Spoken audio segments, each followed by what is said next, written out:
नमस्कार जय जगन्नाथ जय मु देवराज वेलकम कर my YouTube channel Devraj life vision.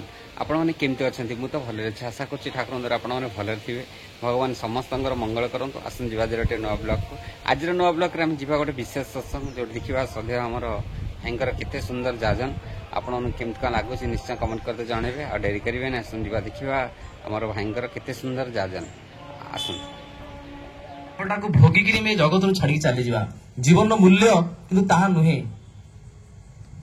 सेतिपई आमर सेतिकी भक्ति भल पाइबा तांको प्रति रहिबा दरकार बुझिबा दरकार। जगत केतले पुरुषोत्तम आसंती को रूपे आमको धरा दियंती आज आमे माने समस्त भाग्यवान। मते तो यह लगे बोधे पूर्व जन्म रे बोधे किछि स्वीकृति बा तांको पाखरे आमे माने होत किछि गोटे छोट वो तो जंतु भी आमे होना कहीं पाखे थिलु ना एत सहज सरल भाव ठाकुर आमको धरा देवे एटा कहीं मोर विश्वास होनी। केते जन्मर पुण्य फल थे पुरुषोत्तम संग मिले ताकू ग्रहण करने आमे माने सुजोग पाइचे एटा किंतु एते सहज नुहे किंतु अति सहज भाव सी जेहेतु आमको धरा देइछंती आमे माने तांकर उपस्थिति को अनुभव करि पारुने। आम जीवन में कौन तांकर मायना रखे सी केते भल पाते आम मानू ठाकुर कहले मु तुम मानू भल पाइबा कथा से तुमको भल पाएनी जेहेतु मो भाईटा मुझे भल पाइबा जरूरी जेहेतु मो माँ बापा जेहेतु आपण मैंने मोर गुरु भाई गुरुमा मुझे भल पाइबा कथा से भल पाऊँ ठाकुर कहले सहीटा कि नुहे मु आपण मानू भल न पाई रही पारे से मु भल पाए ताने स्वत प्रवृत्त भाव से आमको भल पाती ही आम विश्वास अभाव रही सहजरे सी धरा देइछंती सहजरे आम समझे शुणुचे आलोचना विचार देखी किंतु जो पर्यटन निचे उपलब्धि न करिया सी किए से जीवन में आम क्या धरीचे गोटे गोटे घटना कहीकि आरंभ करी कहीं जो नुआ नुआ आम दीक्षा नहीं तालमुनिया मोर गोटे सांग झील ता ना मम्मी बोली मो सांग सी नुआ नुआ दीक्षा नहीं तो मत हठात 4टा 5टा बेले फोन कला जो आम घर आम थी से सब आम घरे जिते आम श्रीराम नगर गुरु भाई समस्ते आसिक से जगह एकजुट सब प्रतिदिन जमी से आसिक 15 मिनट हो अध घंटा बसिक ठाकुर मिशा आलोचना टे नुआ नुआ भजन नुआ कीर्तन केमी उठो ये बाजा झांझ केमी कोर्डिनेशन रही प्रकार सब जिन आम करूँ मुझे 23 वर्ष तल कथा हठात 4टा 5टा बेले फोन आसला जे सत्य टे जल्दी घर को आसे किए तो सांगे अच्छे नहीं कि आसे बोले कहीं कौन है ना मो बो को भूत लगी भूत लगी आम कौन करूँ तो कुणिया क्या डाके ना तुम सत्संग बहुत आलोचना कर ठाकुर को काले देखिले भूत मुख्य प्राप्ति पाई जाती सी डरी जाती तो टिके आसिक देख आईना सांगे सांगे वर्षा दिन थाए वर्षा भी होकर नगर छाड़ी यही समय समय क्या डाकू बर्तमान समय भी आटलिस्ट चेष्टा तो कर आम से हेम भाई मु अभि भाई घन भाई 4 जन आम थी आउ किए मो सागर मोर मन पड़े दिन केस आम 4 जन सांगे सांगे श्रीरामनगर तालबणी आम दौड़ी गलु गला बो विराट बड़ एमती आखि खोरी माने आखि करमती पूरा विराट एडी बड़ लोक सी हेल्दी लोक बस से घर को कहीं भय पशुना आम मैंने दल से आमको देखिले टे मुंड पोति देले आम मैंने कथा गोटे साइड रे अभि भाई गोटे साइड रे घन भाई धरले गोटे साइड रे हेम भाई रहिले गोटे साइड रे मु रही घन भाई धरिया अवस्था कौन कले पछपटे अंटार टिके हाथ मारिक नाम कले नाम करू करू सी एते जोरे चिहिकी उठिले कहले रहरे कपिलेश्वरिया एठी सेना अच्छु समस्त अच्छा एठू गला बाटर ते एमती सांदिनी तू कुआड़े जीव मु देखी घन भाई भयर कम अंटा छाड़देले आम यह भाविलु जेहेतु मम्मी दीक्षा नहीं माँ बोधे जानते सत्संगी भाई मानक यही 2-4 मास भितर बोधे घन भाई कपिलेश्वर लोक बोधे जना अच्छी से बोधे यही प्रकार नाटक से कर किंतु जो प्रकार तांकर चाली चलन भाव अवस्था थिला से अवस्था किंतु सहज किंतु मन होना था ये सतरे ये एक्टिंग कर किसी ना किसी गोटे अच्छी तो से समय मुझे कौन कली ବାଟ କିଛି ପାଇନି, ଠାକୁରଙ୍କର ପଦଟାକୁ ଧରିକିରି ବେକରୁ କାଢିକିରି ମୁଁ ନେଇକି ଗଲି। ଯେତେବେଳେ ତାଙ୍କ ଆଖି ସାମ୍ନାକୁ ନେଇକି ଗଲି, ସିଏ ଚିତ୍କାର କରିକିରି କହିଲେ, ତୁରନ୍ତ ଏ ପଦଟାକୁ ମୋର ହଟେଇ ଦିଅ ପାଖରୁ। ସମସ୍ତେ ଯୋଉ ଥିଲେ ଢେମ୍ବାଇରେ ପଚାରିଲେ କାହିଁକି ନା, ତାଙ୍କୁ ଦେଖିଲା ବେଳକୁ ମୋ ଦେହ ଜଳି ଯାଉଛି, ପୋଡି ଯାଉଛି, ମୁଁ ତାଙ୍କୁ ଦେଖିପାରୁନି। ନା କାହିଁକି ଦେଖିପାରୁନ? କିଏ ସିଏ? ନା ସିଏ ହଉଛନ୍ତି ପରମ ବ୍ରହ୍ମ। ତାଙ୍କର ଏଇ ପ୍ରକାର ଉଚ୍ଚାରଣ ଥିଲା। ତଥାପି ମଧ୍ୟ ଟିକେ ଅବିଶ୍ୱାସର ଭାବ ଯେ ସତରେ କଣ ଏଇ କହୁଛନ୍ତି। ନୂଆ ନୂଆ ଠାକୁରଙ୍କ ଦୀକ୍ଷିତ, ଠାକୁରଙ୍କ ପ୍ରତି ପରୀକ୍ଷାର ଭାବ, ଜାଣିବାର ଉତ୍ସାହ। ଠାକୁର କିଏ ସେ ଖାଲି ଜାଣିଛୁ, ଆଲୋଚନା ଭାଇମାନଠୁ ଶୁଣିଛୁ ଠାକୁର ହଉଛନ୍ତି ଈଶ୍ୱର ପୁରୁଷୋତ୍ତମ, କିନ୍ତୁ ସେଇ ପ୍ରକାର ଅନୁଭବ ନହେଲେ ତ ବିଶ୍ୱାସ ହୁଏ ନା। ତ ଏଇ ପ୍ରକାର ଭିତର ଦେଇକିରି ଯେତେବେଳେ ସେ ଏ ପ୍ରକାର ଉଚ୍ଚାରଣ କଲେ ତ ଆମକୁ ଲାଗିଲା ଯେ ତାମାନେ ଇଏ ଆଙ୍କ ଦେହରେ ସତରେ ପ୍ରେତ ଅଛି। ତାହେଲେ ସେ ପ୍ରେତ ମଧ୍ୟ ଚିହ୍ନି ପାରୁଛି ଇଏ କିଏ ସେ, କିନ୍ତୁ ଆମେ ମାନେ ସେତିକି ଆମ ସେ ଦିବ୍ୟ ଚକ୍ଷୁ ନାହିଁ, ଆମେ ଅନୁଭବ କରିପାରୁନି। ଏବଂ ଏତିକି ସମୟରେ ଯେତେବେଳେ ସେ ଚିତ୍କାର ଉଠିଲେ ପଦକକୁ ଦେଖିକିରି ଠାକୁରଙ୍କର ଲକେଟକୁ, ସେ ଦୁଦୁରେଇକି ଚାଲିକି ବାହାରକୁ, 4 ଜଣ ଲୋକ ଆମେ ଧରିଛୁ, ଆମକୁ ସେ ଭିଡିକି ଆଣିକି ତାଙ୍କର ଦୁଆରକୁ ପଳେଇ ଆସିଲେ। ଦୁଆରକୁ ପଳେଇ ଯେତେ ଜୋର ଆମେ ନାମ କରିବାକୁ ଲାଗିଲୁ, ସେ ଏମିତି ଗୋଟେ ଝଟକା ଦେଲେ, ଆମେ 4 ଜଣ ପୁରୁଷ ଲୋକ ଗୋଟେ ନାରୀ କି ସମ୍ଭାଳି ପାରିଲୁନି, ଆମକୁ ଫୋପାଟିକିରି ସେ ଦୌଡ଼ିଲେ। ସେ ବର୍ଷାରେ ଦୌଡ଼ିଲେ। ଆମେ ସେପର୍ଯ୍ୟନ୍ତ ଟିକେ ଅବିଶ୍ୱାସ କଣ ତାଙ୍କର ମାନେ ପ୍ଲାନ କରୁଛନ୍ତି, କଣ କରୁଛନ୍ତି ସେ, କିନ୍ତୁ ଯୋଉ ପ୍ରକାର ୱେରେ ସିଏ ଗଲେ, ଯୋଉ ଫୋର୍ସରେ ଏଡିକି ଉଞ୍ଚା ପାଚିରି ଡେଇଁ ଦୀର୍ଘ 200 ମିଟର ଯାଇକି ସାଙ୍ଗେ ସାଙ୍ଗେ ମୂର୍ଚ୍ଛା ଗଲା। ଏବଂ ଯୋଉଠି ମୂର୍ଚ୍ଛା ଗଲା ସେଠି ପାଣି ଏତେ ବର୍ଷା ହେଇଛି, ଛାଡିଛି ନଗଦ ପାଣି, ପୁରା ଆଣ୍ଠୁ ଏରୁ ତଳକୁ ଟିକେ ପାଣି ହବ। ସେଠି ଦୁଇକିନା ମୁହଁ ମାଡିକି ପଇଲେ, ପୁରା ଓଦା ଜୁଡୁବୁଡୁ ମୁହଁ ମାଡି ଯାଇଛି। ଆମେ ସାଙ୍ଗେ ଦୌଡ଼ିକି ଯାଇକି ଉଦ୍ଧାର କଲୁ। ତାଙ୍କୁ ଟେକିକି ଆମେ ଆଣିଲୁ, ପାଣି ଛିଞ୍ଚିଲୁ, ତାଙ୍କୁ ଟିକେ ସେନ୍ସ ଆସିଲା। ସେତେବେଳକୁ ତାଙ୍କଠି ଆଉ ନର୍ମାଲ ପୋଜିସନ ପଳେଇ ଆସିଲା। ଯେମିତି ଲାଜ କଲେ, କେତେବେଳେ ଆସିଲା, କଣ ଲାଜ ଲସି, ତାଙ୍କୁ ଲାଜ ଲାଗୁଛି, କଣ ଗୋଟେ ହେଇଛି, ଓଦା ଫୋଦା ହେଇକି ଜୁଡୁବୁଡୁ ହେଇଛି। ତ ସେଥିପାଇଁ ଟିକେ କହିଲେ ଟିକେ ସମସ୍ତଙ୍କୁ ବାହାରକୁ ଯିବେ। ସେଠୁ ସେ ଡ୍ରେସ୍ ଫ୍ରେସ୍ ସବୁ ଚେଞ୍ଜ କଲେ। ତ ଆମେ ବାହାରେ ବସିକି କଥାବାର୍ତ୍ତା ହେଲୁ। ଯଦି ସେ ପ୍ଲାନ କରୁଥିଲେ ଏତେ ବଡ ଗୋଟେ 80-85 କେଜିରୁ, ତ ତାଙ୍କ ୱେଟ୍ କି 90 କେଜିରୁ କମ ହବନି, ତାଙ୍କ ଦେହରେ ସେ ଶକ୍ତି କୁଆଡେ ଆସିଲା? ଯୋଉ ଶକ୍ତି ସେ ଏଡେ ଏଡେ ପାଚି ଦେଇକିରି ଡେଇଁକିରି 200 ମିଟର ଦୌଡ଼ିକିରି ସେ ପାଣିରେ ଦଉକିନା ତାଙ୍କର ମୂର୍ଚ୍ଛା ଗଲା। ମୁଁ ଏଇଥିପାଇଁ କଥା କହିଲି, ଜଗତକୁ ଯେତେବେଳେ ଈଶ୍ୱର ଆସନ୍ତି, ଆମେ ମାନେ ହୁଏତ ସାଧାରଣ ଚକ୍ଷୁରେ ଆମେ ସେତିକି ସାଧନ ଭଜନ ନାହିଁ, ଆମେ ତାଙ୍କୁ ଅନୁଭବ କରିପାରୁନା, ଦେଖିପାରୁନା, କିନ୍ତୁ ସେ ପ୍ରେତାତ୍ମା କିନ୍ତୁ ତାଙ୍କୁ ଅନୁଭବ କରିପାରନ୍ତି, ସେମାନେ ଚିହ୍ନି ପାରନ୍ତି, ବୁଝିପାରନ୍ତି। ସେଥିପାଇଁ ବୋଧେ ସେଦିନ ସେ କହିଥିଲେ, ଯାହାଙ୍କ ଲକେଟ ତୁମେ ଦେଖୁଛ ସେ ହେଉଛନ୍ତି ପରମ ବ୍ରହ୍ମ। ଆମେ ମାନେ କିନ୍ତୁ ଅବିଶ୍ୱାସ ଧାରାରେ ଆମେ ଅଛେ। ଟିକେ ବିଶ୍ୱାସ ହଉଛି, ପୁଣି ଟିକେ ଅବିଶ୍ୱାସ ରହୁଛି। ଠାକୁର ଯଦି କିଛି କହୁଛନ୍ତି ମୋର ସୁହାଉଛି ମତେ, ତାହେଲେ ନାଇଁ ଠିକ ଅଛି। ଯୋଉଠି ମତେ ସୁହାଉନି ସେଠି ମୋର ଟିକେ ଚିନ୍ତା ଆସୁଛି, ନାଇଁ ଏଇଟା ଠିକ ନୁହେଁ, ଠାକୁର ବୋଧେ ଭୁଲ କହୁଛନ୍ତି।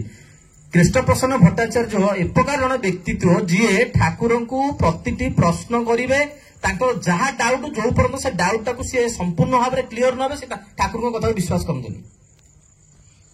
ଦିନେ ବସିଛନ୍ତି, ଠାକୁର ଯାହା ଯାହା କହୁଛନ୍ତି ତାଙ୍କର ବିଶ୍ୱାସ ହଉନି, ତା ପ୍ରତି ଉତ୍ତରରେ ଇଏ ଜବାବ ମାଗୁଛନ୍ତି, ଠାକୁର ଏଇଟା କଣ ସତରେ, ଏଇଟା ସମ୍ଭବ, ଏଇଟା କେମିତି ବିଶ୍ୱାସ ହବ? ଯେହେତୁ ମୁଁ ସାଇଣ୍ଟିଷ୍ଟ, ମୁଁ ପ୍ରପର ୱେରେ ବିଶ୍ୱାସ ନହେଲେ ମୁଁ ଆକୁ ଭାବିବିନି ଆପଣ ଯାହା କହୁଛନ୍ତି ସତ୍ୟ ବୋଲି। ସେଇ ସମୟରେ ବରଦା ସେ ବାଟେ ଯାଉଛନ୍ତି, ତାଙ୍କ କାନରେ ପଡିଲା। ସେ ଟିକେ କରେଇକିରି ସାଇଡ ହେଇକି ଟିକେ ଶୁଣିଲେ କଣ ଚାଲିଛି, ଯେ ଏଇ ପ୍ରକାର ୱେରେ ଠାକୁର ଯାହା କହୁଛନ୍ତି ତାଙ୍କର ବିଶ୍ୱାସ ହଉନି। ପ୍ରତିଟି ପ୍ରଶ୍ନରେ ତାଙ୍କର ଉତ୍ତର ବା ତାଙ୍କର ପ୍ରତି ଉତ୍ତର ରହୁଛି ଯେ ଠାକୁର ମୋର ବିଶ୍ୱାସ ହୁଏନା ଆପଣଙ୍କ କଥା, ସହଜରେ ମାନିବାକୁ ମନ ପ୍ରସ୍ତୁତ ନୁହଁ, ମତେ ଦରକାର ପ୍ରୁଫ, ଦରକାର ମତେ ବିଶ୍ୱାସ, ଯୋଉ ପ୍ରୁଫ ଦ୍ୱାରା ମୁଁ ଭାବିବି ଯେ ଆପଣ ଯାହା କହୁଛନ୍ତି ସତ୍ୟତା। ସେଇ ଦିନଠାରୁ ବରଦା ଚିନ୍ତା କଲେ ଯେ ମୁଁ ଆଉ ଜୀବନରେ ପଢିବି ନାହିଁ। ଆରେ ଇଏ ତ ତାଙ୍କ ଭିତର କଥା, ବରଦା କାହିଁ ପଢିବେନି? ଏଇଥିପାଇଁ ପଢିବେନି, ବରଦା କହିଲେ ଯଦି ଏ ପ୍ରକାର ବୁଦ୍ଧି ଜ୍ଞାନ ଥାଇକିରି ଲୋକ ସହଜ ସରଳ ଭାବ ତା ଭିତରେ ଜାଗ୍ରତ ହୁଏ ନା, ସେ ଈଶ୍ୱରଙ୍କ ପ୍ରଶ୍ନ ଉପରେ ବା ଈଶ୍ୱରଙ୍କର କଥା ଉପରେ ଯେ ପ୍ରଶ୍ନ ବାଚି ସୃଷ୍ଟି କରେ, ସେ ପ୍ରକାର ଜ୍ଞାନ ମୋର ଦରକାର ନାହିଁ। ସେ ଦିନଠୁ ପାଠପଢା ଛାଡ଼ିଦେଲେ। ଠାକୁରଙ୍କର ଖାଲି ନିର୍ଦ୍ଦେଶ କ୍ରମେ ଖାଲି 10ମ ପରୀକ୍ଷାଟି ଦେଲେ, ତା ପରଠୁ ପଢିବାକୁ ଯାଇନାହାନ୍ତି। ଅଜସ୍ର ଜ୍ଞାନର ଭଣ୍ଡାର। ସେଥିପାଇଁ ପପୁ ଭାଇଙ୍କର ଜୀବନରେ ଯାହା ଘଟିଛି, ଯାହା ଯେତିକି ମୁଁ ଶୁଣୁଥିଲି, ବିରାଟ ବଡ ଜୀବନରେ ଅସୁବିଧାର ସମ୍ମୁଖୀନ ସେ ଆସିଛନ୍ତି। ଜୀବନ ବଞ୍ଚିଥାନ୍ତା ନାହିଁ ତାହା ମଧ୍ୟ ସମ୍ଭବ ନୁହେଁ। ଠାକୁରଙ୍କର ଦୟାରୁ ତାଙ୍କ ଜୀବନ ସେ ଫେରି ପାଇଛନ୍ତି। ସେଥିପାଇଁ ଏ ସତ୍ସଙ୍ଗର ନିବେଦନ, ପପୁ ଭାଇ ହୁଏତ ଜାଣିଥାଇ ପାରନ୍ତି ବା ନ ଜାଣିଥାଇ ପାରନ୍ତି, ପ୍ରଭୁଙ୍କର ଯୋଉ ପର୍ଯ୍ୟନ୍ତ ଆଶୀର୍ବାଦ ଆମ ଉପରେ ରହିଛି, ତାଙ୍କର ଛତ୍ର ଛାୟା ତଳେ ଯୋଉ ପର୍ଯ୍ୟନ୍ତ ଆମେ ମାନେ ଅଛେ, ଦୁନିଆରେ ଏମିତି କୌଣସି ଗ୍ରହ ନାହିଁ ଆମକୁ ଛଡେଇକିରି ତାଙ୍କ କୋଳରୁ ନେଇ ଯାଇପାରିବ। ଏ କିନ୍ତୁ ବିଶ୍ୱାସର କଥା, ଏ କଥାର କଥା ନୁହେଁ। ସେଥିପାଇଁ ଆପଣଙ୍କ ଦ୍ୱାରା ଆପଣଙ୍କୁ ନେଇକିରି ଠାକୁର କିଛି ବଡ ଚିନ୍ତା କରିଛନ୍ତି। ଆପଣଙ୍କ ଦ୍ୱାରା କେମିତି ଇଷ୍ଟକର୍ମ ପ୍ରଚୁର ମାତ୍ରାରେ ହେଇ ଉଠିବ, ସେଥିପାଇଁ ଠାକୁର ଆପଣଙ୍କୁ ବଞ୍ଚେଇ ରଖିଛନ୍ତି ଜଗତରେ। ଜୀବନ କିନ୍ତୁ ତାଙ୍କର, ଇଚ୍ଛା ମଧ୍ୟ ତାଙ୍କର ହବା ଦରକାର। ତାଙ୍କ ଇଚ୍ଛାରେ କିନ୍ତୁ ମୁଁ ପରିଚାଳିତ ହବା ଦରକାର। ଯୋଉ ପର୍ଯ୍ୟନ୍ତ ଜୀବନ ପାଇଲି, ମୁଁ ସବ କିଛି ପାଇଗଲି, କିନ୍ତୁ ଦେଲା ବେଳକୁ ତାଙ୍କ ପାଇଁ କିଛି ନାହିଁ। ଏଇଟା କିନ୍ତୁ ଦୁଃଖର ବିଷୟ। ଜୀବନରେ ସବ କିଛି ପାଇଲି, କିନ୍ତୁ ଦେଲା ବେଳକୁ ମୋ ହସ୍ତ ଖାଲି, ସବୁ ତ ତାଙ୍କର, ମୁଁ ଦେବି କଣ? ଏଇଟା କିନ୍ତୁ ଚାଲାକିର କଥା। ସତ୍ସଙ୍ଗରେ ଆସୁଛେ, ବସୁଛେ, ସତ୍ସଙ୍ଗ ଭିତରେ ଠାକୁର ଉପସ୍ଥିତ ଥାନ୍ତି। ଜୀବନର ଅନେକ କିଛି ଆମେ ମାନେ ଭୁଲ କର୍ମ କରୁ, କିନ୍ତୁ ଖାଲି ବାହ୍ୟ ଭାବରେ ଖାଲି ଲୋକମାନଙ୍କୁ ପଚାରିକିରି ଠାକୁରଙ୍କ ପାଖରେ ଅନେକ ପ୍ରଶ୍ନ ବି ଲୋକ କରୁଛନ୍ତି ଆସିକିରି। ଭୁଲ କରୁଥିବେ, ଜାଣୁଥିବେ ଗୋଟା ଭୁଲ, ତଥାପି ମଧ୍ୟ ଠାକୁରଙ୍କୁ ଆସିକି ଜାଣି ଶୁଣି ଖାଲି ପଚାରିବେ। କିନ୍ତୁ ପରବର୍ତ୍ତୀ ପଚାରିକି ବୁଝିଲା ପରେ ଯାହା ଉତ୍ତର ପାଇଲେ ପୁଣି ପରବର୍ତ୍ତୀ ସେଇ ଭୁଲ। ଠାକୁର ଦିନେ ବିରକ୍ତ କୁହନ୍ତି, ଭାଣ୍ଡାମି କରନି। ଜୀବନରେ ଯଦି ଭାଣ୍ଡାମି କର, ତାହେଲେ ତାର ପ୍ରତ୍ୟୟ ବା ତାର ଫଳସ୍ୱରୂପ କିନ୍ତୁ ଆମକୁ ଯାହା ମିଳିବ ତାହା କିନ୍ତୁ ଆମେ ସହ୍ୟ କରିପାରିବାନି। ଗୋଟେ ଘଟଣା କହୁଛି, ସମୟ ହେଲେ ମତେ ଟିକେ ଛାଡ଼ିଦେବେ। ନାରାୟଣ ପ୍ରସାଦ ଦାସ ବୋଲି ଜଣେ ଭାଇ ଥିଲେ, ଠାକୁରଙ୍କର ବିଶିଷ୍ଟ ରୀତି। ସିଏ ଜଣକୁ ବିବାହ କଲେ, ଜୈନିକ ଜଣେ ନାରୀକି ବିବାହ କଲେ, ଯୋଉ ନାରୀଙ୍କର ଟୋଟାଲ ହୋଲ ପରିବାର କିନ୍ତୁ ଠାକୁରଙ୍କର ଦୀକ୍ଷିତ। କିନ୍ତୁ ଏଇ ଯୋଉ ନାରାୟଣ ପ୍ରସାଦ ଭାଇ, ଇଏ କିନ୍ତୁ ଠାକୁରଙ୍କର ଦୀକ୍ଷା ନେଇନାହାନ୍ତି। ଭାଗ୍ୟବଶତଃ ତାଙ୍କ ସେ ପରିବାରରେ ତାଙ୍କର ବିବାହ ହୁଏ। ବିବାହ ହେଲା ପରେ ତାଙ୍କର ସମସ୍ତ ପରିବାର ଯେତେବେଳେ ଦୀକ୍ଷିତ, ସମସ୍ତେ କିନ୍ତୁ ଶଳା ଅଛନ୍ତି, ଭିଣେଇ ଭାଇକି ବା ଶାଳୀ, ଭିଣେଇ ଭାଇ ଟିକେ ଆପଣ ଦୀକ୍ଷାଟା ନେଇ ଯାଉନାହାନ୍ତି। ହଁ ନେବି, ଟିକେ ସମୟ ଯାଉ। ଶାଶୁ କୁହନ୍ତି, ପୁଅ ଟିକେ ଦୀକ୍ଷା ନେଇ ଯାଉନ, ଠାକୁରଙ୍କର ଜୀବନରେ ଭଲ ମଙ୍ଗଳ ହବ। ହଁ ନେବି ଆଜ୍ଞା, ନେବି, ବ୍ୟସ୍ତ ନାହିଁ, ଏବେ ତ ଆସିଲି, ଏବେ ତ ବିବାହ ହେଲା, ମୁଁ ତ ଜାଣିନି, ମୁଁ ଆସ୍ତେ ଆସ୍ତେ ବୁଝୁଛି, ନେବି। ସ୍ତ୍ରୀ କୁହେ, ତୁମେ ଟିକେ ଠାକୁରଙ୍କ ଦୀକ୍ଷା ନେଇଗଲେ ହଅନ୍ତାନି, ଟିକେ ନାମଟା ନେଇଗଲେ ହଅନ୍ତାନି, ଜୀବନରେ ମଙ୍ଗଳ କିନ୍ତୁ ଅଛି। ଆମ ପରିବାର ସମସ୍ତେ ଆମେ ଦୀକ୍ଷିତ, ତମର ମଙ୍ଗଳ ପାଇଁ ଆମେ ମାନେ କହୁଛୁ, କେବେ ହେଲେ ତୁମର କ୍ଷତି ହବ ନାହିଁ। ନିଜ ସ୍ତ୍ରୀ ନୂଆ ନୂଆ ବିବାହ, କଥା ଭାଙ୍ଗି ପାରୁନାହାନ୍ତି। ହଁ ନେବି, ତୁମେ ଯେତେବେଳେ କହୁଛ ଆଉ କଣ ନ ନେବି? କିଏ ବା ଚାହିଁବ ନୂଆ ସ୍ତ୍ରୀ, ନୂଆ ଶ୍ୱଶୁର ଘର, କାହା କଥା ସେ ଭାଙ୍ଗି ପାରିବ? ଯୋଉଠି ବିବାହ କରିଥିଲେ ସେଇ ଆଖପାଖରେ ତାଙ୍କର ଶ୍ୱଶୁରଙ୍କ ଘର। ଏମିତି ଗଡେଇ ଚାଲନ୍ତି, ସମସ୍ତେ ବୁଝିପାରନ୍ତିନି ଯେ ଆଙ୍କୁ ସମସ୍ତେ କହିଲା ପରେ ଇଏ ହଁ ତ ମାରୁଛନ୍ତି, କିନ୍ତୁ ଦୀକ୍ଷା ନେବା ପାଇଁ ରାଜି କାହିଁ ହଉନାହାନ୍ତି। ଏଇଥିପାଇଁ ରାଜି ହଉନାହାନ୍ତି, ଏତେ ମାତ୍ରାରେ ଆମିଷକୁ ଇଏ ଭଲ ପାଉଥିଲେ। ମାଛ ଝୋଳ, ମାଂସ ଝୋଳ ନହେଲେ ତାଙ୍କର ଭାତ ଗୁଣ୍ଡା ଯିବନି। ତାଙ୍କ ମୁଣ୍ଡରେ ଏଇଟା ଅଛି ଯେ ଯଦି ମୁଁ ଠାକୁରଙ୍କ ଦୀକ୍ଷା ନେବି, ତାହେଲେ ମତେ ମାଛ ମାଂସକୁ ଛାଡିବାକୁ ପଡିବ, ଯୋଉଟାକି ମୁଁ କେବେ ବି ଛାଡି ପାରିବି ନାହିଁ। ସେଥିପାଇଁ ସେ ବାହାନା କରିକି ବିଭିନ୍ନ ପ୍ରକାର ଛଳରେ ସିଏ ମନା କରୁଛନ୍ତି। କିନ୍ତୁ ସ୍ତ୍ରୀ ନଛୋଡ ବନ୍ଧା, ମନ ଦୁଃଖ, ମୋ ସ୍ୱାମୀ ଭୁଲ ବାଟରେ ଯାଉଛନ୍ତି, ଠିକ ବାଟରେ ଯାଉନାହାନ୍ତି, ପ୍ରତିଦିନ ତାଙ୍କୁ ଆମିଷ ଦରକାର, ବାର ଅବାର କିଛି ମାନୁନାହାନ୍ତି। ଠାକୁର କିନ୍ତୁ ମୋ ଆଇଁଷକୁ ପସନ୍ଦ କରନ୍ତି। ମୋ ଠାକୁର, ମୋ ସ୍ୱାମୀ ହେଇକିରି ଯଦି ତାଙ୍କୁ ବାଟକୁ ଫେରି ନେବେ, ତାହେଲେ ମୁଁ କି ସ୍ତ୍ରୀ? ଠାକୁରଙ୍କ ଘରେ ବସିକିରି ଆଖିରୁ ଖାଲି ଲୁହ ଝରି ପଡୁଛି। ପ୍ରଭୁ, ମୁଁ ଚାହିଁକିରି ବୋଧେ ମୋ ସ୍ୱାମୀକି ବାଟକୁ ଫେରିବାକୁ ପଡୁନି, ଆପଣ ଟିକେ ଦୟା କରନ୍ତୁ, କେମିତି ସେ ଆପଣଙ୍କ ଶରଣାପନ୍ନ ହେବେ। ସ୍ୱାମୀ ସେଇ ବାଟରେ ଯାଉ ଦେଖିଲେ ନୂଆ ବିବାହିତ ସ୍ତ୍ରୀଟି ଠାକୁରଙ୍କ ପାଖରେ ବସିକି କାନ୍ଦୁଛି, ପ୍ରାର୍ଥନା କରୁଛି, ମୋ ସ୍ୱାମୀ କେମିତି ବାଟକୁ ଫେରି ଆସନ୍ତୁ, ସ୍ୱାମୀ କେମିତି ଆପଣଙ୍କର ନାଁଟା ନେଇଯାଆନ୍ତୁ। ଭାବିକିରି ତାଙ୍କୁ ମଧ୍ୟ ଟିକେ ଦୁଃଖ ଲାଗିଲା ଯେ ନୂଆ ସ୍ତ୍ରୀଟି ମନ ଦୁଃଖ କରୁଛି। ତାକୁ ଉଠେଇକିରି କହିଲେ, ହଉ ତୁ ଆଉ କାନ୍ଦ ନା, ମନ ଦୁଃଖ କରନା, ମୁଁ ନିଶ୍ଚିତ ଭାବରେ ନେବି, କିନ୍ତୁ ଗୋଟେ ସର୍ତ୍ତ। ଖୁସି ହେଇଗଲେ, କଣ ସର୍ତ୍ତ? ନା ଆଉ 4 ଦିନ ରହିଲା ବୁଦ୍ଧ ପୂର୍ଣ୍ଣିମା, ଆଜି ଠାକୁରଙ୍କ ଆଶ୍ରମକୁ ଆମେ ଲେଟର ଲେଖିବା। ଠାକୁରଙ୍କର ଯଦି ଆଜ୍ଞା ଆସିବ 4 ଦିନ ଭିତରେ, ଚିଠି ଆସି ଘରେ ପହଞ୍ଚିଲା ବୁଦ୍ଧ ପୂର୍ଣ୍ଣିମା ଭିତରେ, ତାହେଲେ ମୁଁ ଜାଣିବି ଯେ ଠାକୁରଙ୍କର ଇଚ୍ଛା ଅଛି ମୁଁ ତାଙ୍କର ନାମ ଗ୍ରହଣ କରେ। ଯଦି ତାଙ୍କର ଚିଠି ନ ଆସେ, ତାହେଲେ ମୁଁ ଭାବି ଯେ ଠାକୁରଙ୍କର ବୋଧେ ଚାହୁଁନାହାନ୍ତି ଏବେ ମୁଁ ତାଙ୍କର ଦୀକ୍ଷା ନିଏ, ଆଉ ସମୟ ବାକି ଅଛି। ଚିଠି ଲେଖାଗଲା, ଦେଓଘର ଯିବ, ଦେଓଘର ପୁଣି 4 ଦିନ ଭିତରେ ଆସିବ, ସମ୍ଭବ ନୁହେଁ। ସ୍ତ୍ରୀ ଟେନସନ ହେଇଗଲେ, ଠାକୁରଙ୍କ ପାଖରେ ବ୍ୟାକୁଳ ପ୍ରାର୍ଥନା, ପ୍ରଭୁ ଏତେ କଷ୍ଟରେ ରାଜି ହେଲେ, କିନ୍ତୁ ଏପ୍ରକାର ଗୋଟେ ସର୍ତ୍ତ ରଖିଛନ୍ତି, ଯୋଉ ସର୍ତ୍ତଟା ସମ୍ଭବ ନୁହେଁ, ଆପଣ ଚାହିଁଲେ କିନ୍ତୁ ସମ୍ଭବ ହେଇପାରେ। ସ୍ୱାମୀ କିନ୍ତୁ ଆଡେ ଖୁସ, ଦୀକ୍ଷା ନେବାକୁ ହଁ ମାରିଦେଲି, ମୋ ସ୍ତ୍ରୀ ଖୁସି, ଦୀକ୍ଷା ନେବା ପାଇଁ ଚିଠି ଲେଖିକିରି ଏପ୍ରକାର ଗୋଟେ ସର୍ତ୍ତ ରଖିଲି, ଆଉ 4 ଦିନ ଭିତରେ ଆସି ହିଁ ପାରିବନି, ଏଥିରେ ମୁଁ ଖୁସି, ଆମିଷ ଆଉ ଛାଡିବାକୁ ପଡିବନି। ଖୁସି ପୁରା ସ୍ୱାମୀ। ସ୍ତ୍ରୀ କିନ୍ତୁ ଆଖିରୁ ଖାଲି ଲୁହ ଧାରକୁ ଧାର ଗଳି ପଡୁଥାଏ। ପ୍ରତି ମୁହୂର୍ତ୍ତରେ ଠାକୁରଙ୍କ ଘରେ ତାଙ୍କର ବିତିଲା। ଖାଇବା ପିଇବା ଭୁଲିଗଲେ 4 ଦିନ କାଳ। ପ୍ରଭୁ ଦୟା କରିକି କେମିତି ଚିଠିର ପ୍ରତି ଉତ୍ତର ପଳେଇ ଆସୁ। ବୁଧ ପୂର୍ଣ୍ଣିମା ହେଲା, ସକାଳ ଗଲା, ଦ୍ୱିପହର ଖାଦ୍ୟ ସରିଲା। କେହି ଆଉ ସେ ପର୍ଯ୍ୟନ୍ତ 4 ଦିନ ପର୍ଯ୍ୟନ୍ତ ଠାକୁରଙ୍କର ଉତ୍ତରକୁ ସମସ୍ତେ ଅନେଇଲେ। ଆଉ କେହି ଘର ପରିବାର ଲୋକ, ଶ୍ୱଶୁର ଘର ଲୋକ କେହି ଆଉ ବାଧ୍ୟ କଲେ ନାହିଁ ତାଙ୍କୁ। ମାଛ ଝୋଳଠୁ ଆରମ୍ଭ କରି ଯାହା ଯାହା ଦରକାର ଜୋଇଙ୍କର ସବୁ କିଛି ଚର୍ଚ୍ଚା ଚାଲିଲା। ଦ୍ୱିପହର ପରେ ଆସିକିରି ଟେଲିଗ୍ରାମ ପହଞ୍ଚିଲା ଘରେ। ସ୍ତ୍ରୀ ପୁରା ଖୁସି ହେଇଗଲେ, ଯାହା ଠାକୁରଙ୍କର ପ୍ରତି ଉତ୍ତର ଆସିଗଲା। ଆଡେ କିନ୍ତୁ ନାରାୟଣ ଭାଇ ଯେତେବେଳେ ଶୁଣିଦେଲେ ପ୍ରତି ଉତ୍ତର ଠାକୁର ଆଶ୍ରମରୁ ପଳେଇ ଆସିଛି, ଆଙ୍କ ମୁଣ୍ଡ ପୁରା ଏକଦମ ମୁଣ୍ଡ କାମ କରୁନି, କଣ ପଳେଇ ଆଇଲା, କେମିତି ସମ୍ଭବ ହେଲା। ପୁଣି ଭାବୁଛନ୍ତି ଯଦି ଆସିଯାଇଛି ମୋ ପ୍ରକାର ଗୋଟେ ଆମିଷ ପ୍ରେମୀ ଲୋକ କଣ ଠାକୁର କେବେ ଦୀକ୍ଷା ଦେବେ? ଠାକୁର ନିଶ୍ଚିତ ଭାବରେ ଏହା ଲେଖିଥିବେ ଯେ ଏ ଲୋକଟି ଯୋଗ୍ୟ ନୁହେଁ ଏବେ ଦୀକ୍ଷା ଦେବା ପାଇଁ, ଆର ସମୟ ଅଛି। ଖୁସି ହୁଅନ୍ତି। ଚିଠି ଖୋଲା ହେଲା। ଶ୍ରେଷ୍ଠ ପ୍ରସନ୍ନ ଭଟ୍ଟାଚାର୍ଯ୍ୟ ଲେଖୁଛନ୍ତି, ତୁମର ଉତ୍ତର ପାଇ ଠାକୁର ଖୁସି ହେଲେ। ଠାକୁର କହିଛନ୍ତି ବୁଧ ପୂର୍ଣ୍ଣିମା ଦିନ ଯେମିତି ହେଲେ କୋଲକାତା ସ୍ଥିତ ମନ୍ଦିରରେ ଯାଇ ତୁମେ ଦୀକ୍ଷା ନେଇ ଆସିବ, ଠାକୁରଙ୍କର ନିର୍ଦ୍ଦେଶ। ଆଉ ମନା କରିବାର ବାଟ ନାହିଁ। ସ୍ତ୍ରୀ ଘରେ ରହିକି ଠାକୁରଙ୍କର ଧ୍ୟାନରେ ବସିଗଲେ। ଆଜି ଯେମିତି ହେଇଯାଉ, ଏ ଲୋକକୁ ବିଶ୍ୱାସ ନାହିଁ, ଦୀକ୍ଷା ନେଇକି ଆସନ୍ତୁ। ତାଙ୍କର ଶଳା ଶାଳୀ ସବୁ ସହିତ ମିଶିକିରି ସେ ଗଲେ। କିନ୍ତୁ ମୁଣ୍ଡ କାମ କରୁନି, ଆମିଷ ଛାଡି ପାରିବିନି, କେଡ ବଡ ଗୋଟେ ବିରାଟ ବଡ ଜିନିଷ ପାଖରେ ଆସି ପହଞ୍ଚିଲା, ମନା କରିପାରିନି, ଦୋଷୀ ହେଇଯିବି। ସେଠି ଯାଇ ପହଞ୍ଚିଲା ପରେ ଦୀକ୍ଷା ଆରମ୍ଭ ହେଲା ବେଳକୁ କୁହନ୍ତି ରୀତିକି, ଆଜ୍ଞା ଆପଣ ଆସିଛନ୍ତି ଦୀକ୍ଷା ଦିଅନ୍ତୁ, ମୋର ମନା ନାହିଁ, କିନ୍ତୁ ମାଛ ମାଂସ ଛାଡିଲେ ମୁଁ କିନ୍ତୁ ନେଇପାରିବି ନାହିଁ। ମୁଁ ଆଗୁଆ ଖୋଲା ଖୋଲାରେ କହିଦଉଛି। ଏଇଆ କହିକି ଭାବୁଛନ୍ତି, ଏଇ ଯୋଉ କଥାଟା କହିଲି, ଏ ଭାବିବେ କେଡେ ଏଇଟା ବଦମାସ ଲୋକଟା, ଏଇଟାକୁ ଆଉ ଦୀକ୍ଷା ଦେବିନି ମୁଁ। ବୁଦ୍ଧ ପୂର୍ଣ୍ଣିମା ସମୟରେ କହୁଛି ମୁଁ ଆଇଁଷ ଖାଇବି। ରୀତିକି ସେଠୁ କିଛି ସମୟ ଭାବିକି କହିଲେ, ହଉ ବାବା ତୁମର ଯାହା ଇଚ୍ଛା ତୁମେ ସେୟା କରିବ, ଆଉ ବାଟ ନାହିଁ, ସବୁ ପ୍ରକାର ବାଟ ବନ୍ଦ। ଦୀକ୍ଷା ନେଲେ, ଦୀକ୍ଷା ନେଇକି ଆସିଲେ। ଦୀକ୍ଷା ନେଇକି ଆସିବା ପୂର୍ବରୁ ରୀତିକି କହିଲେ, ଠାକୁର କିନ୍ତୁ ଟିକେ ଆମିଷକୁ ଭଲ ପାଆନ୍ତିନି, ଟିକେ ଚେଷ୍ଟା କରିବ ଯଦି ମାନେ ଯଦି ଆମିଷ ଛାଡି ପାରନ୍ତ ଟିକେ ଠାକୁର ଖୁସି ହୁଅନ୍ତେ, କିନ୍ତୁ ତଥାପି ତୁମ ଇଚ୍ଛା। ଏହା ଶୁଣିକିରି ସେ ସେଠୁ ଫେରିକି ଆସିଲେ। ଘରେ ଆଡେ ମାଛ ଝୋଳ କରିକି ରଖିଛନ୍ତି ପୁରା ଶାଶୁ। କାହିଁକି ସ୍ୱାମୀ ଆମେ ବାଧ୍ୟ କରି ଦୀକ୍ଷା ଦେଲୁ, କାଳେ ରାଗିବେ, କଣ ଜୋଇଁ ଲୋକ ନୂଆ ଲୋକ, ତାଙ୍କୁ ଏମିତି ମନ କଷ୍ଟ ହଉଛି, ଯାହା ଇଚ୍ଛା ସେଇଆ ଖାଆନ୍ତୁ। ଆମିଷ ଝୋଳ ହେଇଛି। ଆସିକି ପହଞ୍ଚିଲେ, ଶୁଣିଲେ ଆମିଷ ଝୋଳ ହେଇଛି, କହିଲେ ନାଇଁ ଆଜି ଗୋଟେ ଦୀକ୍ଷାଟା ନେଇଛି, ଆଜି ଆଉ ମନ ହଉନି, ବୁଦ୍ଧ ପୂର୍ଣ୍ଣିମା, କାଲି ଖାଇବି, ଆଜି ଦିନଟା ସାଧା କର। ଖୁସି ହେଇଗଲେ, ନିଜ ସ୍ତ୍ରୀ ଖୁସି, ଶାଶୁ ବି ଖୁସି। ଆଉ ଥରେ ରୋଷେଇ ହେଲା, ସାଧା ରୋଷେଇ ହେଲା। ସାଧା ରୋଷେଇ ଖାଇଲେ।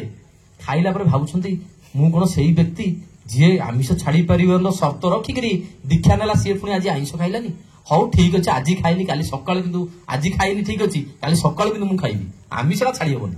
ସକାଳ ହେଲା, ଧ୍ୟାନରେ ବସିଲେ, ନାନ୍ଧ୍ୟାନ ଜୋରରେ ଚାଲିଲା, ଯାହା କହିଛନ୍ତି ନୂଆ ନୂଆ ନେଲା, ଯାହା ଯାହା କହିଛି ଟିକେ ମାନିବାକୁ ଇଚ୍ଛା, ସର୍ବଦା ମନ।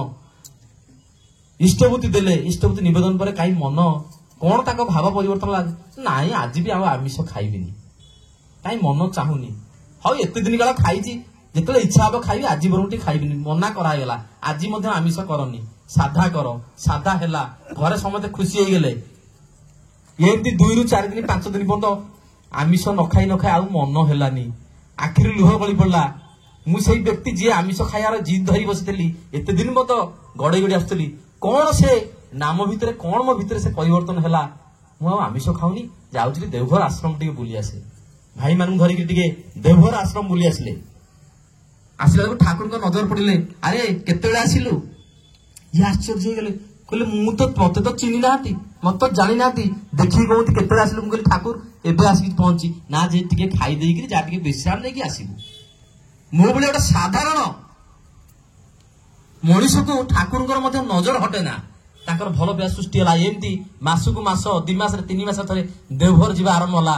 ଏବଂ ଦେଓଘର ଭିତରେ ଠାକୁର ତାଙ୍କୁ ରୀତିକର ପାଞ୍ଜା ଦେଇଦେଲେ, ଖୁବ ଇଷ୍ଟକର୍ମ କରିବା ପାଇଁ ତାଙ୍କୁ ନିର୍ଦ୍ଦେଶ ଦେଇଦେଲେ।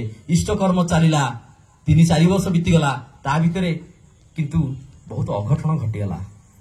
ଯେତେବେଳେ ତାଙ୍କ ଜୀବନ ସବୁ କିଛି କରିକି ସୁଖରେ ଚାଲିଥାଏ, ସାଙ୍ଗେ ସାଙ୍ଗେ ଦୁଃଖ ତାଙ୍କୁ ମାଡି ବସିଲା। ତାଙ୍କର 2-2ଟା ପୁଅର ମୃତ୍ୟୁ ଘଟିଲା, ରୋଗଗ୍ରସ୍ତ ହେଇକିରି। ଯେତେବେଳେ ରୋଗ ହେଇକିରି ମୃତ୍ୟୁ ଘଟିଲା, ସେତେବେଳେ 2 ଜଣ ଯାକ ଭାଙ୍ଗି ପଡିଲେ, ସ୍ୱାମୀ ସ୍ତ୍ରୀ। କହିଲେ ପ୍ରଭୁଙ୍କର ଆମେ ସବୁ କିଛି ଜୀବନ ତାଙ୍କୁ ଧରିକି ଚାଲିଛୁ, ଯଦି ତାଙ୍କୁ ଆମେ ଜିନିଷ ନ ଜଣେଇବା ତାହେଲେ ଜୀବନରେ ଆଉ ଉଦ୍ଧାର ହବାର ନାହିଁ ସନ୍ଦେହ। କାରଣ 2-2ଟା ପୁଅ ଚାଲିଯିବାଟା ଗୋଟେ ଛୋଟିଆ କଥା ନୁହେଁ, ଗୋଟେ ମା ପାଖେ। ସେଇ ମନ ଦୁଃଖ କୋହ ଭରାରେ ଆଶ୍ରମ ଚାଲିଗଲେ। ଅନ୍ଧାର ଅଛି, ଭୋର ହେଇନି, ଠାକୁରଙ୍କର ଦୁଆର ଖୋଲିବାର ସମୟ ହେଇନି, ଯେତେବେଳେ ବସିକରି ଏଇଠି ଆମେ ଆଗ ବସିବା, ଠାକୁରଙ୍କର ଯେବେ ବି ଖୋଲିବା ଆଗ ଠାକୁରଙ୍କୁ ଦର୍ଶନ କରିକି ତାପରେ ଯୋଉଠି ଆମେ ଯାଇ ରହିବା। ବସିଛନ୍ତି, ଏଇ 2-4 ମିନିଟ୍ ଭିତରେ ସାଙ୍ଗେ ସାଙ୍ଗେ ଦୁଆର ଖୋଲିଗଲା, ଯୋଉଟା କି ଖୋଲିବାର ସମୟ ନୁହେଁ। ଜଣେ ଭାଇ ମାଡି ଆସିଲେ, ରାଣୀହାଟରୁ କୋଉ ଭାଇ ଆସିଛନ୍ତି? ଆଜ୍ଞା ମୁଁ ଆସିଛି। ଠାକୁର ଆପଣଙ୍କୁ ଡକେଇଛନ୍ତି। ଭିତରକୁ ଗଲେ, ଠାକୁରଙ୍କୁ ଦୁଃଖ ଜଣେଇଲେ।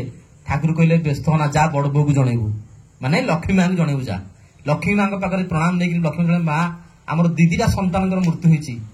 ମା ଆଶୀର୍ବାଦ କଲେ, କହିଲେ ଯାଅ ଆଉ ଗୋଟେ ପୁତ୍ର ତୁମର ହବ। ପୁତ୍ର ସନ୍ତାନ ହେଲା ପରେ କିନ୍ତୁ ସମୟ ବାହାର କରିକି ତୋ ସୁବିଧାରେ ଟିକେ ଆସିକିରି ଆଶ୍ରମ ବୁଲିଯିବୁ ତାଙ୍କୁ ଧରିକିରି। ଗଲେ 2-3 ବର୍ଷ ପୁଣି ବିତିଗଲା। 2-3ଟି ସନ୍ତାନ, ପ୍ରଥମ ପୁତ୍ର ମାଙ୍କ କହିବା ହିସାବରେ ଭଲ ଦିନରେ ହେଲା। ତାପରେ 2ଟା ଝିଅ ହେଲା, ତାଙ୍କୁ ଧରିକି ପୁଣି ସ୍ୱାମୀ ସ୍ତ୍ରୀ ଆସିଲେ, ଠାକୁରଙ୍କୁ ଦର୍ଶନ କଲେ, ନାମକରଣ ହେଲା, ଚାଲିଗଲେ। ଚାଲିଲା ପରେ ଯେତେବେଳେ 49 ବର୍ଷ ତାଙ୍କୁ ହେଲା, ମାନେ ସେତେବେଳେ 1959 କି 60 ମସିହା ପାଖାପାଖି ହବ, ସେଇ ସମୟରେ ତାଙ୍କର ଜାତକ ଦେଖୁ ଦେଖୁ ଜଣେ ଜ୍ୟୋତିଷ କହିଲେ ଯେ ନାରାୟଣ ଭାଇ ଆପଣଙ୍କର ଆୟୁଷ କିନ୍ତୁ 50 ବର୍ଷ, 49 ପୁରୀ 50 ଜଷ୍ଟ ଚାଲିଛି, ଆପଣଙ୍କର କୌଣସି ପ୍ରକାର ବାଟ କାହିଁ ବାହାରୁନି ଯେ ଆପଣ ଆଉ 50 ବର୍ଷରୁ ଅଧିକା ଯିବେ। ଶୋକର ଛାୟା ଖେଳିଗଲା, ସ୍ତ୍ରୀଙ୍କ ଆଖିରୁ ଲୁହ ଆଉ ବନ୍ଦ ହଉନି। ଶଳା ଶାଳୀ ତାଙ୍କର ଶାଶୁ ଶ୍ୱଶୁରଠୁ ଆରମ୍ଭ କରି ସମସ୍ତେ ଭାଙ୍ଗି ପଡିଲେ ମନ ଦୁଃଖରେ। ନାରାୟଣ ଭାଇ ମଧ୍ୟ ଭାଙ୍ଗି ପଡିଲେ, ମୋ ଛୋଟ ଛୋଟ ପିଲାମାନଙ୍କୁ ବଞ୍ଚେଇବ କିଏ ସେ, ଚଳେଇବ କିଏ ସେ, କେମିତି ମୋ ପରିବାର ଚଳିବ, ବାଟ ନାହିଁ ଆଉ, ଠାକୁର ଏକମାତ୍ର ସାହା। ପୁଣି ସ୍ୱାମୀ ସ୍ତ୍ରୀ ଛୁଟିଗଲେ ଠାକୁରଙ୍କ ପାଖକୁ, ଠାକୁର ଏମିତି ଯେ ମୋ ଜାତକରୁ ବାହାରିଛି। ଠାକୁର କିଛି ସମୟ ଚୁପ୍ ରହିକି ଆଖି ମୁଜିକିରି କହିଲେ, ଶୁଣୁ ଏଠିକି ଆସ, ଇଷ୍ଟ କର୍ମରେ ଲାଗିଯିବୁ, ଅନ୍ୟମାନଙ୍କ ସୁଖରେ ଧାଇଁ ଯା, ଅନ୍ୟମାନଙ୍କ ପାଇଁ ଯେତେ ପାରୁ କରିଯା, ପରମ ପିତା ଅଛନ୍ତି, ମୁଁ କହୁଛି ତୋର କିଛି ହବନି। ଆସିଲେ ଦ୍ରୁତ ଗତିରେ ଠାକୁରଙ୍କ କାର୍ଯ୍ୟରେ ଲାଗିଗଲେ, ଯାହା ଯାହା ଠାକୁରଙ୍କ ନିର୍ଦ୍ଦେଶ ସବୁ କିଛି ମାନିଲେ। ତାଙ୍କର ନିଜର ଜୀବନ ଆଉ ତାଙ୍କର ନାହିଁ, କାରଣ ଠାକୁରଙ୍କର ଦିଆ ଜୀବନ, ଠାକୁର ଯାହା ଚାହିଁଛନ୍ତି ତାହା ସେ କରିଚାଲିଲେ। କେତେବେଳେ 50 ବର୍ଷଟା ଅତିକ୍ରମ କରି 77 ବର୍ଷ ହେଇଗଲା, ତା ଭିତରେ ଠାକୁର ମଧ୍ୟ ଛାଡିକି ଚାଲିଗଲେଣି, କିନ୍ତୁ ନାରାୟଣ ଭାଇ କିନ୍ତୁ ଜୀବିତ ଅଛନ୍ତି। କାହିଁକି? ନାରାୟଣ ଭାଇଙ୍କ ଦ୍ଵାରା ବିଶିଷ୍ଟ କିଛି କର୍ମ କରିବା ବାକି ଅଛି ବୋଲି ଠାକୁର ତାକୁ ବଞ୍ଚେଇକି ରଖିଲେ। ସେଥିପାଇଁ ପପୁ ଭାଇର ଜୀବନ ଆଜି ଅଛି ଅତି ମୂଲ୍ୟ, ଆଉ ସାଧାରଣ ହେଇକି ନାହିଁ ଆପଣଙ୍କ ଜୀବନ। ସେଥିପାଇଁ ପରମ ପୁରୁଷଙ୍କୁ ପୁରା ନିଛାବର କରନ୍ତୁ। ଏ ଜୀବନ ତାଙ୍କର, ଏ ସବୁ କିଛି ତାଙ୍କ ନିଶ୍ୱାସ ପ୍ରଶ୍ୱାସ ତାଙ୍କର। ସେଥିପାଇଁ ତାଙ୍କ କେମିତି ଖୁସି ହେବେ ସେଟା ହିଁ એકમાત્ર ଆପଣମାନଙ୍କର ଇଚ୍ଛା ହବା ଦରକାର। ଶେଷରେ ଆଉ ଗୋଟିଏ ଘଟଣା 2 ମିନିଟରେ କହି ସାରିବି, ଭାଇ ସମୟ ଅଛି। ହଁ, ଆଉ ଗୋଟେ ଘଟଣା, ନନ୍ଦିଦାକୁ ଆପଣ ମାନେ ସବୁ ଶୁଣିଥିବେ, ବିରାଟ ବଡ ଆଲୋଚନାର ଆମ ପ୍ରତିଟି ସତ୍ସଙ୍ଗ ଆଲୋଚନା। ନନ୍ଦି ଗୋପାଳ ଚକ୍ରବର୍ତ୍ତୀ, ତାଙ୍କ ସ୍ତ୍ରୀଙ୍କର ଟାଇଫଏଡ୍ ଜ୍ୱର ହେଇଛି ଏବଂ ସେଇ ସମୟରେ ବାଦଲ ଦାଙ୍କର ଝିଅଙ୍କର ମଧ୍ୟ ଟାଇଫଏଡ୍ ଜ୍ୱର। ବାଦଲ ଦା କିଏ? ଠାକୁରଙ୍କର କନିଷ୍ଠ ଭ୍ରାତା। ନନ୍ଦି ଗୋପାଳ ଯେତେବେଳେ ଶୁଣିଲେ, ସେତେବେଳେ ଆସିକି ଯେତେବେଳେ ଠାକୁରଙ୍କ ପାଖରେ ଖବର ପହଞ୍ଚିଲେ ଯେ ନନ୍ଦି ଦାଙ୍କର ସ୍ତ୍ରୀଙ୍କର ଟାଇଫଏଡ୍ ଜ୍ୱର ଏବଂ ଆଡେ ବାଦଲ ଦାଙ୍କ ଝିଅଙ୍କର ଟାଇଫଏଡ୍ ଜ୍ୱର ହେଇଛି, ଯୋଉ ଟାଇଫଏଡ୍ ଜ୍ୱର କିନ୍ତୁ ଅତି ସାଧାରଣ ନୁହେଁ, ସେ ଏତେ ସାଂଘାତିକ ଅବସ୍ଥାକୁ ଯାଇଛି, ବଞ୍ଚିବା ମୁସ୍କିଲ। ଠାକୁର ସାଙ୍ଗେ ସାଙ୍ଗେ ଡକ୍ଟର ପଠେଇଲେ କାହାକୁ? ପ୍ୟାରିଦାଙ୍କୁ, ଠାକୁରଙ୍କର ଯିଏ ଡକ୍ଟର। ଠାକୁର ନିଜ ହାତରେ ଔଷଧ ପ୍ରସ୍ତୁତ କଲେ। ପ୍ୟାରିଦାଙ୍କୁ କହିଲେ, ପ୍ୟାରିଦା ୟାକୁ ଯେମିତି ହେଲେ ପ୍ରଥମ ପାନ ଗାର ପକେଇ ଦିଅ, ଗାର ପକେଇ ଦେଇକିରି କୋଉ ଦିନ କେତିକି ଖାଇବା ମାତ୍ରା ଗାର ଦେଇକିରି ନାଁ ଲେଖିଦିଅ। 2 ଜଣଙ୍କୁ ଅଲଗା ଅଲଗା ବୋଟଲ ଦବ, ସେମ୍ ମେଡିସିନ, ଗାର ପକେଇ ଦବ। ପ୍ରଥମ ପାନଟା ତୁମେ ତାଙ୍କୁ ଖାଇବାକୁ ଦବ, ତାପରଠାରୁ ପ୍ରତିଦିନ ଯେତିକି ଯେତିକି ମାତ୍ରାରେ ଭୁଲ ନ ହୁଏ ଗାର ପକେଇ ଦେଇ ଆସିବ। ପ୍ୟାରିଦା ଗଲେ, ପ୍ରଥମେ ଗଲେ କୋଉଠିକି? ନନ୍ଦିଦାଙ୍କ ଘରୁ, ତାଙ୍କୁ ଦେଇଦେଇ ଆସିଲେ। ସେକେଣ୍ଡରେ ଗଲେ ବାଦଲ ଦାଙ୍କ ଘରୁ, ତାଙ୍କୁ ମଧ୍ୟ ଦେଇଦେଇ ଆସିଲେ। କହିଦେଇ ଆସିଲେ ଠାକୁର କହିଛନ୍ତି, ଠାକୁର ନିଜ ହାତରେ ପ୍ରସ୍ତୁତ କରିଛନ୍ତି, ୟାକୁ ଯେମିତି ହେଲେ ବନ୍ଦ ନ ହୁଏ, ସମ୍ପୂର୍ଣ୍ଣ ୟାକୁ କୋର୍ସଟା କମ୍ପ୍ଲିଟ କରିବ। 10 ଦିନ ବିତିଗଲା। ନନ୍ଦିଦାଙ୍କର ସ୍ତ୍ରୀ ଆସ୍ତେ ଆସ୍ତେ ଆସ୍ତେ ଆସ୍ତେ ଭଲ ହେଇଗଲେ, ବାଦଲ ତାଙ୍କର ଝିଅ ଚାଲିଗଲେ। ବୁଝିପାରୁଛନ୍ତି? ଠାକୁରଙ୍କର ଭାଇ ତାଙ୍କ ଝିଅ ଚାଲିଗଲେ, ଠାକୁରଙ୍କର ଭକ୍ତ ନନ୍ଦିଦା ତାଙ୍କ ସ୍ତ୍ରୀ କିନ୍ତୁ ସୁସ୍ଥ ହେଇ ଉଠିଲେ। ଠାକୁରଙ୍କ ପାଖକୁ ଖବର ଆସିଲା, ଠାକୁର ପୁରା ସ୍ତବ୍ଧ ହେଇଗଲେ ଶୁଣିକିରି, ବହୁତ ଦୁଃଖ ଅନୁସାର କଲେ, ପ୍ୟାରିଦା ତୁମକୁ ଯୋଉ ମେଡିସିନ ଦେଇଥିଲି ତୁମେ ତାକୁ ସଠିକ ଭାବରେ ଦେଇଥିଲ ତ? ନା ଠାକୁର ଦେଇଥିଲି। ତାହେଲେ ଅସୁବିଧା କୋଉଠି ରହିଲା? କେମିତି ସେ ମଲା? कहले ठाकुर मैं कही परिबिनी ना तुम जाइकी टिके तदारख कर ना ठाकुर जाइकी लाभ कौन से चली गला छाड़ी तथापि देख जेतु ठाकुर दीथर गले तथापि देख ये भाविल जे ठाकुर तो गोटे दुई थर कहते बिना कारण कहते मुझी ठाकुर कहले क्या किसी कहबनी तुम खाली जीव देखी दिखे आग कि पलि जाओ टे नंदीदान घर नंदीदान घर गले गला स्त्री बारंडा सफा कर कहले माँ जयगुरु आपण देह एत असुस्थ टिके रेस्ट आउ 10-15-20 दिन नियंतु भल हो आप कहीं लगिगले ना किए कर 15 दिन मसे हेलानी पड़ी पूरा अगुणाटा खराब है ना ठाकुर कहते दायित्व रखु आउ 15 दिन खंडे दायित्व रुहतु तापर आप करेंगे से कथा शुणिकी सागे सागे झाड़ू रखिक कहले हाँ ठीक है आज्ञा चलीगले बादल घर खोला अच्छी सीधा पशिले भितर पशिला देखा से घर प्रथम रूम कि नहांती कुआड़े सब बारियाडा अच्छा ये गले देखिले जो जगह मेडिसिन टी थोड़े देखिले बेलू गोटे जो थिला आलमीरा टाइप जो काचर सब थुआई मेडिसिन होमियोपैथी मेडिसिन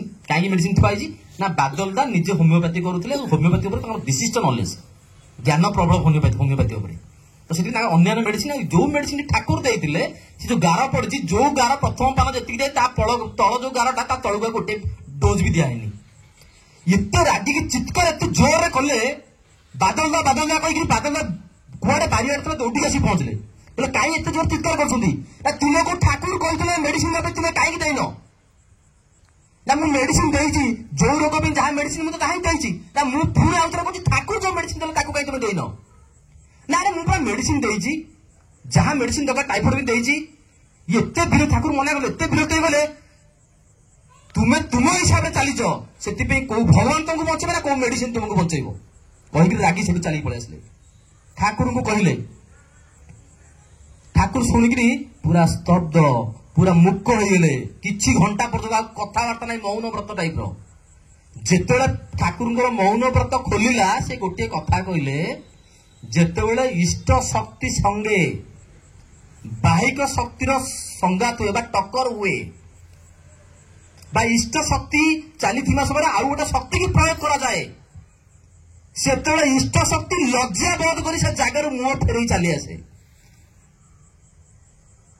आमे माने आम जीवन टाक नष्ट करू आम मान इच्छा मुताबिक तामाने ठाकुर भाई है से ठाकुर को ईश्वर बोली भावु नथिले गाँ कन्या सिंगाणी नाटी किंतु गोटे बाहर लोक हो ठाकुर को सी विराट बड़ा आसन रखिले सर्वस्व साथी जदि तोर दयामय क्या तोर थाए भय ये दयामय मोर साथी अच्छा क्या भय जीवन आज अच्छी काली की चलीज केत चलीज आम कहीपर ना से जो समय ये बयस भितर आम पुण्य अर्जन न करवा ताहले आम जीवन किंतु छारखार हो गला भावतु ताकू धरिक जीवन छारखार न हुए लोक आमको देखिक रिप्रेजेंट हे ठाकुर को चिन्हे ठाकुर को कथा कहे जो जिन ना आम चरित्र परिवर्तन ही ठाकुर को बुझे दे ठाकुर किए बोली बाल्य काले धर्म धन मु संचीवी ए जीवन अनिश्चित केजाणे कहार काले मृत्यु हो आसी उपस्थित कौ मुहूर्त मृत्यु आसिक पहुंचू आम जाने जीवन थाउ थाउ कौन मोर निजक नियोजित करी से प्रकार किसी पुण्य अर्जन करूँ जहाँ मला बेलू से जीवन से धर्म टी नहीं आम जा जो मो ठाकुर को धरिक मो जीवन सार्थक हम ताठू अधिका मुझे बुझेना मो ज्ञान बुद्धि भितर मो सागर अनेक घटना कि तो गोटे गोटे सत्संग कहुई पारे ना से जीवनटा मो बोली नुह प्रत्येक आज जो मैंने उपस्थित अच्छे आम जीवनटा से माफिक केम जीवन हम से पप्पू भाई सारा जीवन सीए परिवार केमती प्रतिष्ठा करे एकमात्र लक्ष्य हेउटु मो एकांत प्रार्थना श्री ठाकुर पाखरे जय गुरु वंदे पुरुषोत्तम। आज ब्लॉग तुम देखिले कि श्रद्धेय भाई जो आम भाई केते सुंदर जाजन आपन केमती लगिला निश्चय कमेंट कर जानवे पुणी देखा गोटे नया ब्लॉग रोचे आप नमस्कार जय जगन्नाथ जय गुरु।